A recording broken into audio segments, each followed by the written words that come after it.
Good day, lords and ladies. My name is Peter, and today I'm playing Minecraft. But we're also going to be talking about other stuff. For example, what is art? Like today, we're going to be talking about what makes art art, and why I hate AI art, and what makes corporate art completely slop. This is why, because I always think that people think that is anything, and art isn't anything.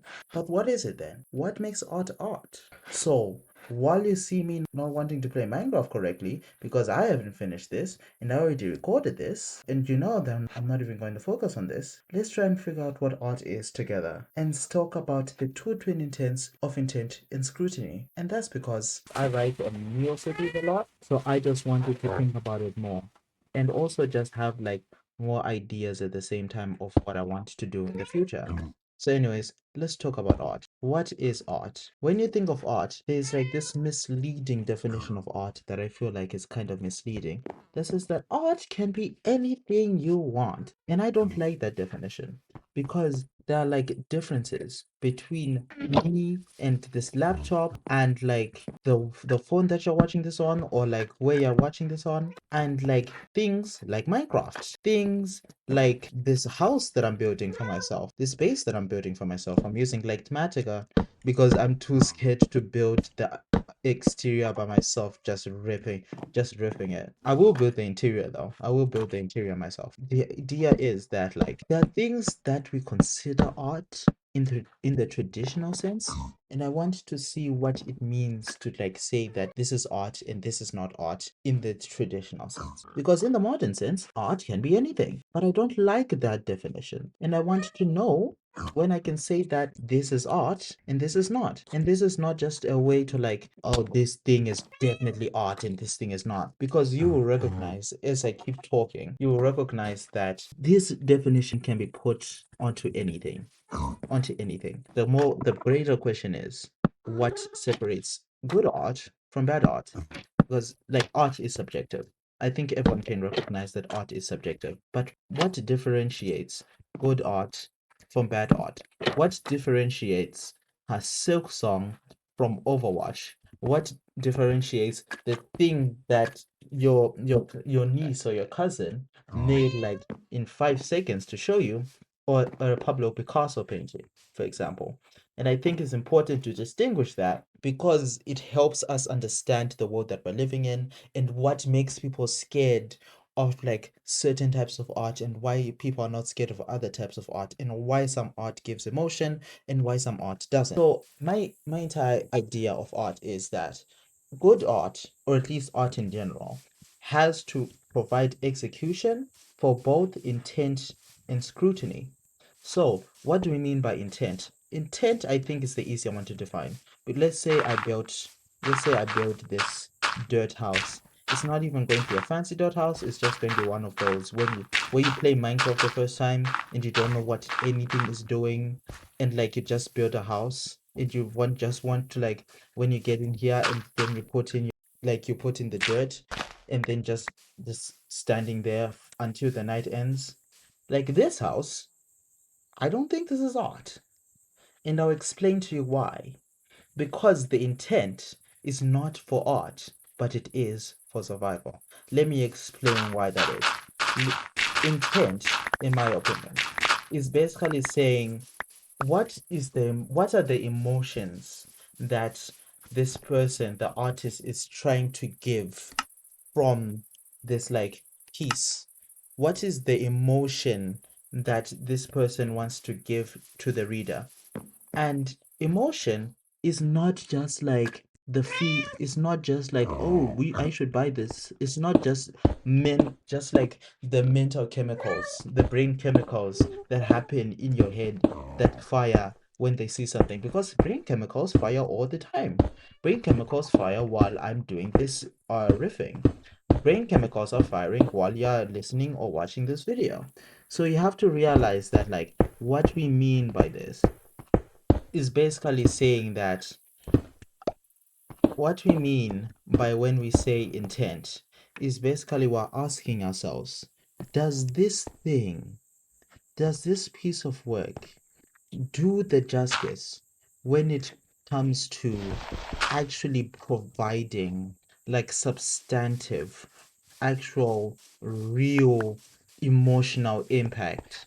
Like for example, if we look at the new Deltarune weird route, we have to think about like what the effect of that is, of us being seen as like Noel is trying to remove herself from the game, is trying to no clip herself from the game, inadvertently like causing harm to herself.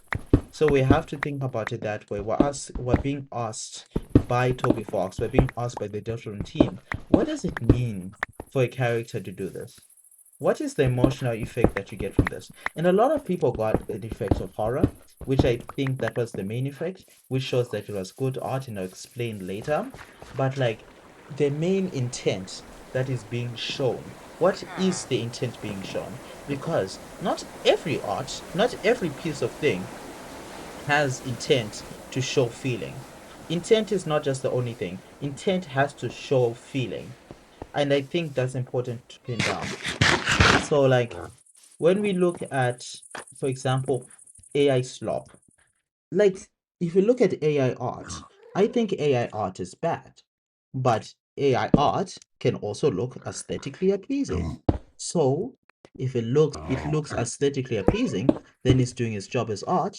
But I think that's the wrong definition though. Because even if it's aesthetically appeasing, it's not asking you to do anything. It's not asking you to provide a feeling. It's just asking you to say, wow, that's cool. And then you double tap it on Instagram and then you go by about your day. It's not going to ask you to say, hold on, what are you doing right now? Do you really like what you're doing? Do you really like doom scrolling? Do you really like this aspect of our politics? Do you really like this aspect of humanity? No, it doesn't do that. It's just wanting to say, hey, do you think this looks good? It looks good, right? It looks good. And then you just say, yeah, it looks good. And then you just continue about your day. That's the difference between like AI art and actual real art. Because you can't ask an AI to make feelings because it itself cannot feel. You cannot ask a thing that does not feel to make art that feels. That's just simple science. Nothing, no amount of training data or tweets from Sam Altman can change that. Things that cannot feel cannot make art or cannot make things that makes other people feel. And that's why like comedians are good at making people laugh because they themselves have experienced laughter. Do you think that a person who has never laughed in their life could be a comedian? I don't think so. So we have to consider that. We have to consider the effect of intent, and we have to consider the effect of what this piece of art is trying to do, what this piece of art wants from me, what this poem wants from me, what this artwork wants from me. That's why I genuinely love the Chris Sell fan art on Twitter these days. Because it's not just asking you to say, wow, that's cool fan art. And I think that the fan art is also good art because it's asking you to look at a ship or look at an art piece and say, wow, this is so good that I think that Crisel art wants to show like the effect of the weird route, to show this like cyclical of detachment of Chris and Noel in this like world that they live in, to the point they're doing insane things like almost drowning themselves in a pool.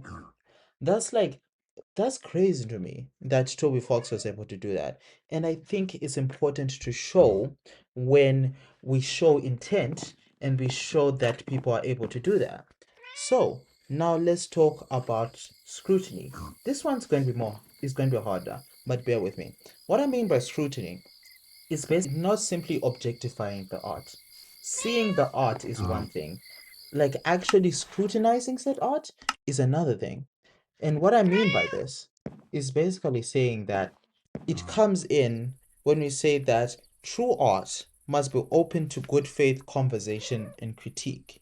What we're saying is that if you go to like a New York library or you buy a book or like you watch a movie, you would want to see good discourse, right? You'd want to see good discourse about what it means to have that. what it means, what is the effect that the person or the group is seeing from this specific movie. That's like the difference, I think. Because you can have intent, you can make people want to feel something. That's perfectly fine, perfectly good. But are you able to be okay with people then looking and scrutinizing that art? Are you okay with someone not liking the art? Are you okay with someone loving the art? Are you okay with like people having different interpretations that are not your own? You have to think about that when we talk about what art is. So basically what I'm trying to say here is to distill is like each piece of art, each piece of art is going to have its own good or bad things. But we have to recognize that even if, like, for example, removing the artist from the art, you can't. Kanye West is objectively a bad person, and I don't think that's like a big. That's like a contentious topic. I think everyone agrees that Kanye West is kind of bad, or at least is cringe, especially the stuff that he did recently. But some people like the new album. Some people like the new Bully album, and like the ability to show that the artist, even though they're kind of a bad person, is separated from the art, is shown that Kanye West still makes art. Kanye West is still able to make art that makes people think, even though the person who made the art is kind of a bad person. So now we have to think about platform. And you might be saying that what does it mean when we say that you have to think about platform? When I say that we have to think about platform, is basically that sometimes you get to a point where art does not want scrutiny. And how do we get to this point? And I think we get to this point through like locking down or not allowing comments or not allowing like any feedback on a specific thing. I'm gonna go and get wood because I need the stripped oak wood. So what I mean by this is basically when we're talking about what we mean by scrutiny. For example, if we look at like Microsoft, I don't think Microsoft will be okay with you looking at the code. The code might be intended to look good or to make the operating system work, but if you take the code, they are legally allowed to sue you. I don't think that's allowing critique. And that means that the Microsoft code is not art. And I don't think that Microsoft wants it to be art because they want to make money off it. And you can't really make money off art once it's out there, except for if you sell the commercial rights for it. So, like, what we have to think about what it means to say that something can be scrutinized because it's not just simply allowing the thing to exist. Allowing the thing to exist and saying in your brain that oh this artwork looks bad or oh this artwork looks good is different. We have to think about it that way. We have to think about what it means to say that this artwork looks good when you're talking like in in an interior voice, and then when we're talking about it in like a voice that's like we are talking to other people. So you have to think about it that way. And like the final thing on scrutiny is that like when you think about like dictators, like the Nigerian military government against Wole Soyinka or the Nazis, there's this nice video about like how the Nazis persecuted art. When you think about that stuff, that art looks objectively good. Wole Soyinka is one of the best authors and playwrights in African history. That's just a fact. But the art is deemed subversive, not because it's bad art, but because it's thinking, it's wanting you to think, it's wanting you to actually give an opinion on the art, which may in turn make you give an opinion about the government. And that opinion may be dangerous to that government. So you have to think about it that way. They feared that art forced people to think. because dictatorships don't want people to think critically. That critically part is very important because the Soviets loved thinking. They loved art. They loved sports. They loved science. And all of that requires thinking. Did they like art that they didn't like? Probably not, because it required thinking. It required you to actually think about the Soviet system and if this brand or flavor of socialism is a good idea. And I don't think when they thought about it, and I think when the Soviet dictators looked at it and said that these people might think that we are doing bad things and they might overthrow us, that's when they started not wanting that kind of art. So now, the final thing, which like now we have to think about it. Now this is like the most concrete thing. What separates good art from bad art? And I don't like to think of it as art is good or bad. I like to think about it in terms of value. I've just been saying art is good or bad because it was easier to say. But now I think we can now go deeper into the topic that says that what determines value in art? What determines art to be of high value and of low value? So, high value art is when the intent and the scrutiny align. This does not mean that good art means that everyone likes it. No. When we're saying that something is good art, we're talking about the message that the person wants to put into the world. And the scrutiny that it gets are the same. So let's look at examples. If we look at most big books, like for example George Orwell's book, like Animal Farm. I love Animal Farm. I read it like once every year. It's basically religion to me. So when we think about books like that, we have to think, does the critiques and do the people who like it talk about the same things as George Orwell wants? Because I feel like the critiques of George Orwell of the book align with his goals of what the book wanted to be. So when you think about that way, that means that George Orwell's books, like Animal Farm in 1984, are good high value art because they're able to do the thing that they were supposed to do, which is talk about the nature of dictatorship and talk about the nature of communism in Animal Farm, and then be able to do that the way that they wanted to. So now we have to look at stuff like low value art, like Overwatch 2. Overwatch 2 is not a bad game. Overwatch 2 is playable. A bad game would be like one of those weird itch.io games that barely play, which like when you use macOS, that's like all the time, and like don't have any story or anything, and you don't understand what's happening. It's not like uh, if you don't understand art, that means it's low value. It just means that you've got to think about it more. And I think I thought about it. I thought about it a lot. I think about those games a lot. But those games are bad. Those games are just bad. Because, for example, let's take Overwatch 2, for example. Overwatch 2 wanted to be a new Overwatch game. Wanted to basically be almost a carbon copy of the old Overwatch games. But the people wanted more. The people expected more.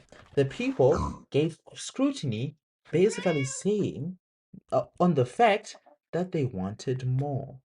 So now, when I say that games like Overwatch 2 are low value art, are because the expectations did not match reality. And the expectations were so high that there was a very good chance that it would end up as low value art. Because Overwatch 1 did so well, and Overwatch 2 was supposed to be like the next generation. It was supposed to be the new gen, but it wasn't able to perform on that. So now we have to ask ourselves, Is Overwatch 2 good art?